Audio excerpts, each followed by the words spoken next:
அதிகாலை நேரத்திலே கோலங்கள் நெய்யும் போட தொலைவாக நான் நின்று உன்னை சந்திப்பேன். 100 வயதான உள்ளூர் நூலகத்தில் மறைவாக தினம் சந்திப்போம். பேருந்துக்குள்ளேதான் பெருமூச்சால் சந்திப்போம். காலை நேரத்தில் உன் கடிதம் சந்திப்பேன்.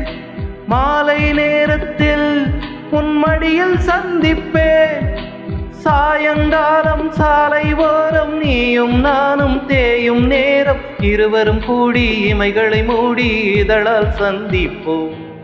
முதலாம் சந்திப்பில் நான் அறிமுகமானேனே, 2ஆம் சந்திப்பில் என் இதயம் கொடுத்தேனே, 3ஆம் சந்திப்பில் முகத்தை மறைத்தேன், 4ஆம்